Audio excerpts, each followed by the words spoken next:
Un homme d'affaires noir en faillite avait pris en autostop une jeune femme sans se douter qu'elle était une millionnaire en fuite.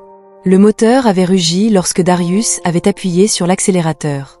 30 secondes plus tard, 3 hommes en costume sombre avaient encerclé sa voiture avec des expressions hostiles. « Es-tu sûr de ne pas avoir vu une femme blonde passer par ici ?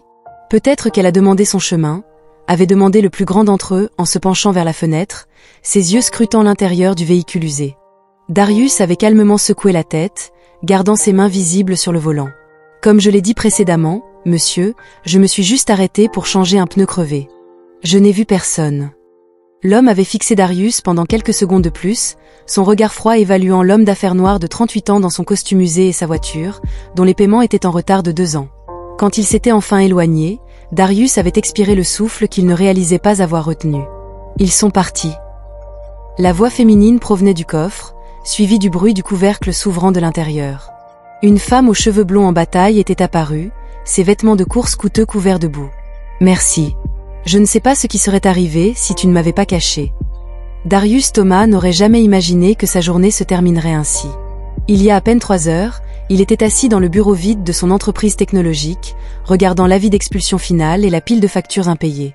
7 ans de travail acharné pour créer une entreprise à partir de zéro, et tout s'était effondré à cause d'investisseurs qui s'étaient retirés à la dernière minute.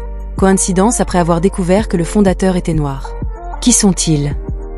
Darius avait demandé en regardant la femme dans le rétroviseur alors qu'elle s'installait sur le siège arrière. La sécurité privée de mon père, avait-elle répondu en tendant la main. Je suis Alexander Winters, mais vous pouvez m'appeler Alex. Darius Thomas, avait-il répondu automatiquement en lui serrant la main. Pourquoi les gardes de sécurité de ton père te poursuivent-ils comme si tu étais un criminel? Alex avait ri sans humour. Parce que je me suis enfui de chez moi avec ça. Elle avait sorti une clé USB de la poche de sa veste. Mon père est Richard Winters, PDG de Winter Enterprise. Le connaissez-vous? Darius s'était figé. Winters Enterprise, le conglomérat de plusieurs milliards de dollars responsable de dizaines d'acquisitions hostiles de start-up, le même groupe qui avait racheté son principal concurrent et écrasé son entreprise sur le marché. Je le connais bien, avait-il répondu, sa voix devenant plus froide. Ils ont pratiquement détruit mon entreprise. Alex ne semblait pas surprise. Donc, tu n'es qu'une autre victime des méthodes commerciales de mon père. Elle avait agité la clé USB. Et j'ai la preuve que ces méthodes sont non seulement contraires à l'éthique, mais totalement illégales. Fraude, évasion fiscale, corruption d'organismes de réglementation. Le téléphone de Darius avait vibré, une notification apparaissant. C'était une alerte de vol de véhicule pour sa plaque d'immatriculation. Merde. Il avait montré l'écran à Alex. Ton père vient de nous signaler comme voleur de voiture.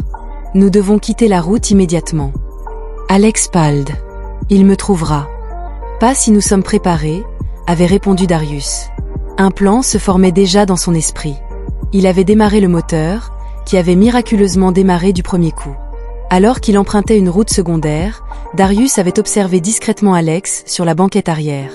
Comment quelqu'un né avec une cuillère en argent dans la bouche pouvait-il trahir sa propre famille? Et pourquoi avait-elle choisi sa voiture pour se cacher? Pourquoi Richard Winters, l'un des hommes les plus puissants du pays, était-il si désespéré de récupérer cette clé USB? Ce que personne sur cette route sombre n'aurait pu imaginer, c'est que cette rencontre apparemment fortuite entre un homme d'affaires ruiné et une héritière rebelle allait révéler un réseau de corruption atteignant les plus hautes sphères du pouvoir. Si cette histoire de justice contre les puissants vous a touché, n'oubliez pas de vous abonner à la chaîne pour suivre comment un simple acte de bonté transformerait des vies et mettrait fin à un empire bâti sur le mensonge. 2 kilomètres plus loin, il y avait un chemin de terre. « Tourne là-bas », avait ordonné Alex en regardant nerveusement dans le rétroviseur. « Je connais un endroit où nous pouvons rester pour l'instant. » Darius avait suivi ses indications, conduisant la voiture sur un sentier presque invisible entre des arbres denses. La nuit était complètement tombée, rendant la conduite encore plus difficile. Après 15 minutes de route chaoteuse, ils étaient arrivés à une petite cabane en bois cachée dans la végétation. Une propriété familiale dont mon père avait oublié l'existence, avait expliqué Alex, remarquant le regard interrogateur de Darius. Acheté il y a des décennies pour un projet immobilier qui n'a jamais vu le jour. Dans la cabane poussiéreuse, Darius avait branché la clé USB sur son ordinateur portable. L'écran avait illuminé son visage tandis que des dossiers et fichiers s'ouvraient, révélant l'empire criminel de Richard Winters. Contrats frauduleux, courriels compromettants et feuilles de calcul détaillant des pots de vin.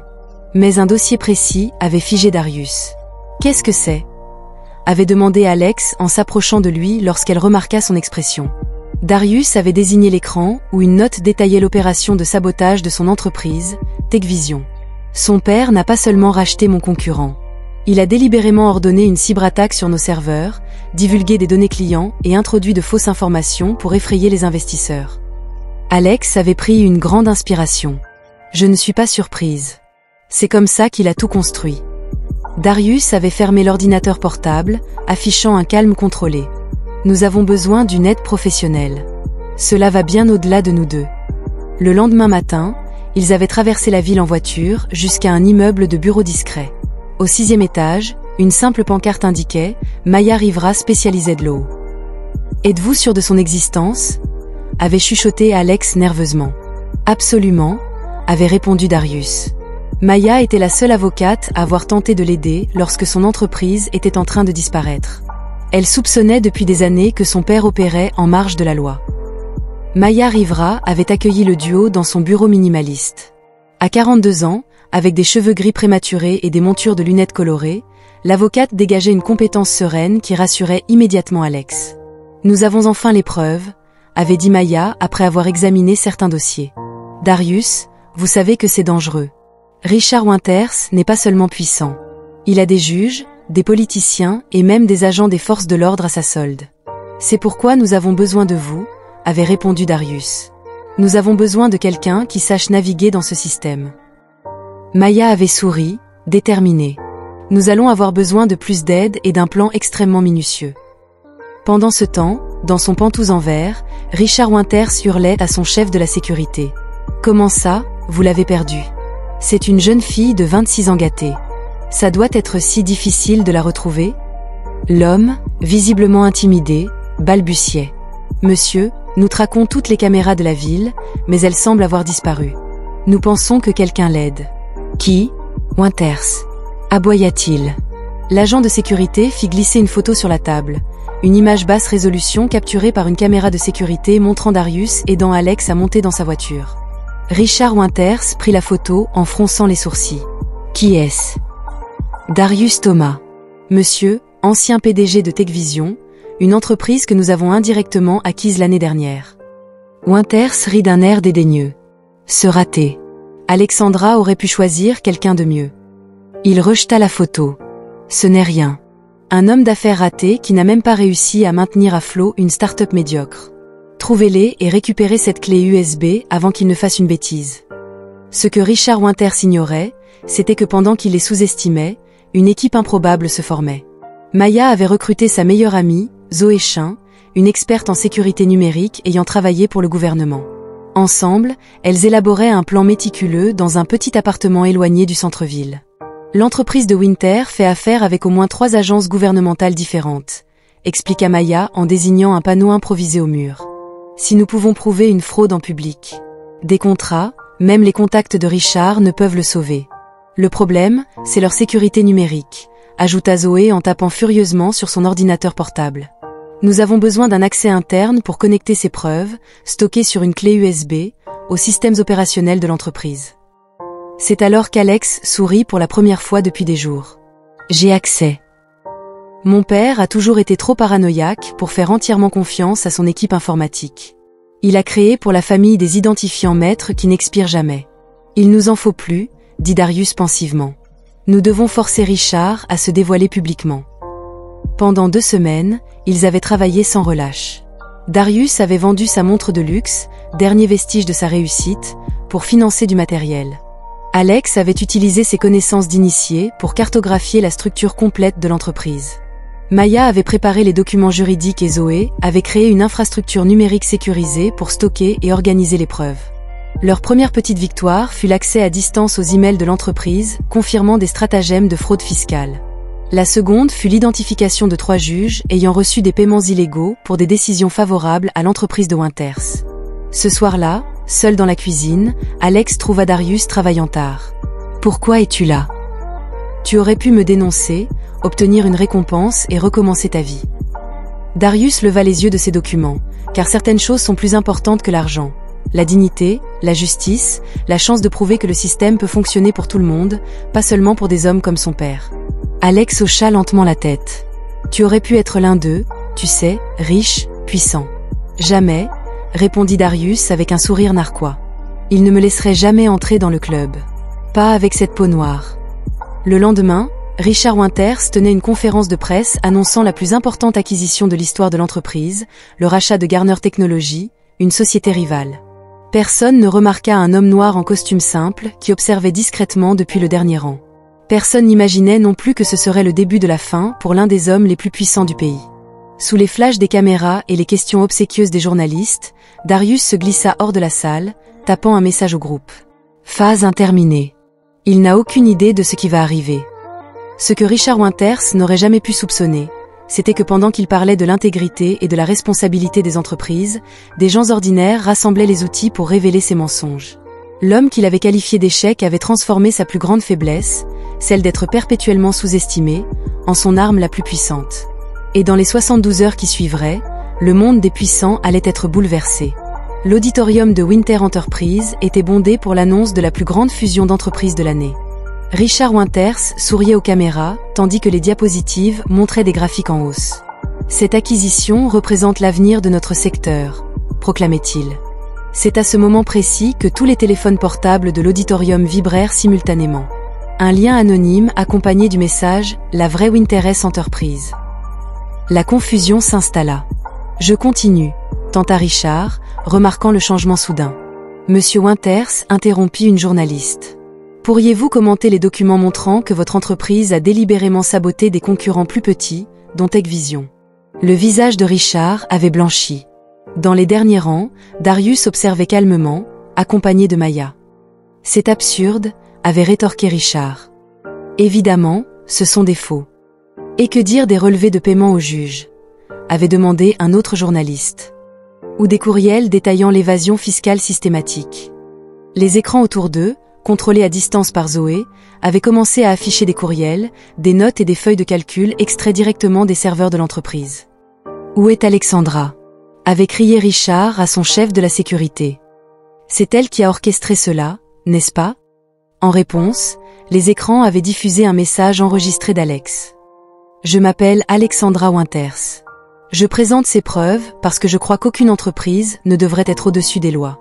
Ces documents internes prouvent des années de pratiques prédatrices, de discrimination systématique contre les entrepreneurs noirs et latinos, d'évasion fiscale et de corruption judiciaire. » Richard avait tenté d'éteindre les moniteurs, mais il était trop tard. Au fond de l'auditorium, des agents fédéraux étaient entrés discrètement. Maya s'était coordonnée avec les autorités, assurant ainsi un soutien juridique complet. « C'est une conspiration », avait crié Richard. « Ma propre fille est manipulée par des concurrents jaloux. » « Personne n'a manipulé ta fille », avait déclaré Darius en se levant enfin. « Elle a pris sa propre décision morale, ce que vous n'avez clairement jamais fait. Richard, tu l'as reconnu. Cet homme d'affaires incompétent. Pensez-vous que cela ramènera votre petite entreprise? Je ne suis pas ici pour ma société. Je suis là pour que justice soit rendue à tous les entrepreneurs que vous avez systématiquement détruits parce qu'ils ne correspondaient pas à votre profil préféré. » Un murmure avait parcouru l'auditorium. L'action de Winters Enterprises s'effondrait en temps réel sur les écrans. « Tu n'as aucune idée à qui tu as affaire », avait murmuré Richard. « J'ai des juges, des politiciens. » « Plus maintenant », avait interrompu Maya en montrant son badge. Maya Rivera, conseillère spéciale auprès du ministère de la Justice.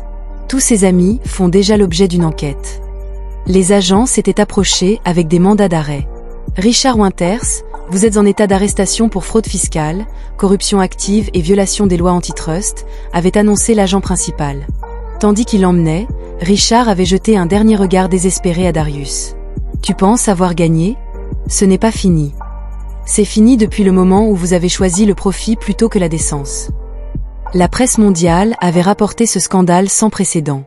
La chute de Winters Enterprises avait secoué les marchés et ouvert des enquêtes sur 3 continents. Des documents avaient révélé que Richard avait systématiquement saboté des entreprises fondées par des minorités.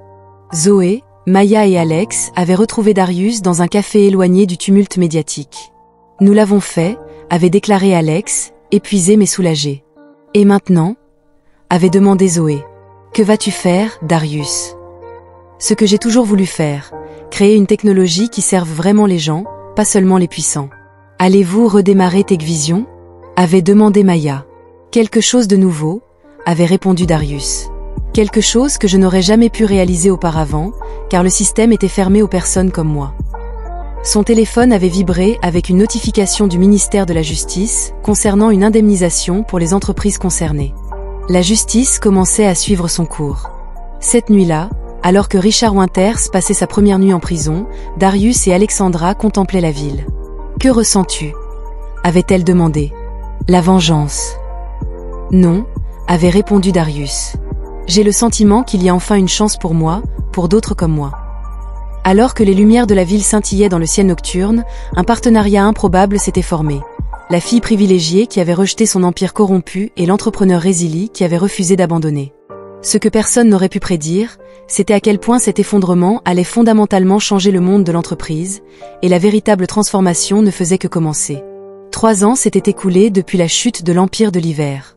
Sur le toit d'un immeuble moderne du centre-ville, Darius Thomas regardait le coucher du soleil tandis que l'équipe d'Horizon Technologies, sa nouvelle entreprise, célébrait son anniversaire de fondation sur la terrasse. Horizon était né des cendres de Techvision. En utilisant le règlement judiciaire qu'il avait reçu après l'affaire Winter, Darius avait créé un incubateur spécifiquement axé sur les startups fondées par des entrepreneurs issus de groupes sous-représentés.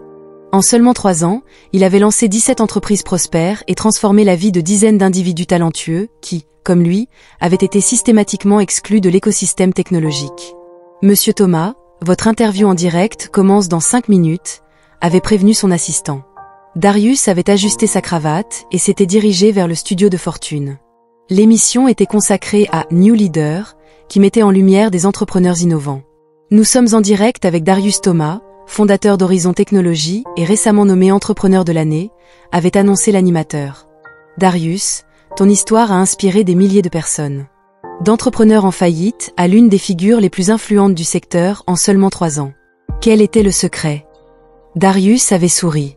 Il n'y a pas de secret, juste la prise de conscience que le véritable succès ne consiste pas à gagner seul, mais à ouvrir des portes pour que d'autres puissent également y entrer. Pendant ce temps, à des kilomètres de là, dans une prison à sécurité minimale, Richard Winters regardait la même interview sur une petite télévision communautaire. Son visage autrefois imposant montrait désormais de profonds signes de défaite. La peine de 7 ans pour délit d'entreprise n'était que le début de sa punition. Sa fortune avait été confisquée, ses biens vendus, et son nom était devenu synonyme de corruption et de préjugés d'entreprise. « Votre avocat est là, Winters », annonça un garde, interrompant ses pensées amères. Dans la salle de visite, un jeune avocat à l'air fatigué attendait avec une mallette. « Monsieur Winters, j'ai de mauvaises nouvelles. Le dernier appel a été rejeté et la Fondation Winters pour l'égalité des entreprises vient d'annoncer sa première série de subventions. » Richard avait ri amèrement. Ma propre fille utilise le peu d'argent qui me reste pour financer des gens comme Thomas. En fait, corrigea l'avocat, Mademoiselle Winters travaille directement avec Monsieur Thomas. Elle est la directrice de la fondation. De l'autre côté de la ville, Alex terminait une réunion avec des bénéficiaires potentiels au siège de la fondation. Après le scandale, elle avait choisi d'utiliser son privilège et ce qui restait de sa fortune familiale pour obtenir réparation. La fondation avait identifié des entrepreneurs issus de communautés marginalisées et leur avait offert un financement, un mentorat et des relations. « Je n'aurais jamais imaginé que je serais de l'autre côté de la table », avait déclaré Maya Rivera, désormais associée juridique chez Horizon, alors qu'il se dirigeait vers le dîner de célébration. « Te souviens-tu quand nous nous cachions dans cette cabane pour essayer d'éliminer ton père ?» Alex avait souri. « Parfois, je me demande si j'ai fait assez pour réparer le mal que ma famille a causé. » « Il n'existe pas de réparation parfaite, » avait répondu Zoé Chin, qui dirigeait désormais le département de sécurité numérique d'Horizon, mais il existe un engagement à faire mieux. Au restaurant, Darius avait levé son verre pour porter un toast. Autour de lui se trouvaient non seulement ses amis les plus proches, mais aussi des dizaines de nouveaux entrepreneurs dont il avait contribué à transformer la vie. « Il y a 3 ans, nous combattions un système qui semblait invincible, » avait-il déclaré. « Aujourd'hui, nous ne changeons pas seulement la donne. Nous réécrivons les règles. Ce n'est que le début. » Plus tard dans la nuit, après que tout le monde soit parti, Darius et Alex étaient restés sur le balcon du bureau, regardant la ville illuminée. « As-tu déjà pensé à la façon dont tout a commencé ?» avait demandé Alex. avec toi me cachant dans le coffre de ta voiture en panne. Le destin, avait répondu simplement Darius. Pas le choix, corrigea Alex. Tu as choisi de m'aider alors que tu aurais pu me dénoncer. J'ai choisi de tenir tête à mon père alors que j'aurais pu me taire. Ce sont nos choix qui définissent qui nous sommes, pas notre naissance ni notre passé. Darius hocha la tête, réfléchissant à la manière dont une série de choix, certains insignifiants et d'autres monumentaux, avaient transformé sa vie et celle de tant d'autres. Avec TechVision, il avait créé quelque chose de plus grand et de plus significatif que ce dont il avait jamais rêvé. Il ne s'agissait pas seulement d'argent ou de réussite personnelle, mais de changer fondamentalement les structures du pouvoir. La véritable revanche contre Richard Winters ne résidait pas dans sa chute spectaculaire, mais dans la révolution silencieuse qui suivit. Une révolution où des gens comme Darius n'eurent plus à quémander une place à la table des négociations. Parce qu'ils construisaient désormais leur propre table et invitaient les autres à s'y asseoir. C'était la véritable leçon de cette histoire. La justice ne consistait pas seulement à renverser les puissants, mais à reconstruire des systèmes plus justes sur les ruines des anciens. Il s'agissait de transformer la douleur en objectif et le rejet en révolution. Et parfois, le catalyseur de ce changement venait de l'endroit le plus inattendu, comme un événement improbable, l'alliance entre un entrepreneur noir en faillite et une héritière millionnaire en fuite. Si cette histoire de justice et de transformation vous a touché, n'oubliez pas de vous abonner à la chaîne pour découvrir d'autres récits inspirants qui nous rappellent que, quel que soit notre point de départ, ce sont nos choix qui déterminent notre avenir. Et que la plus belle victoire n'était pas de détruire nos ennemis, mais de construire un monde où leurs armes d'exclusion et de préjugés devenaient obsolètes.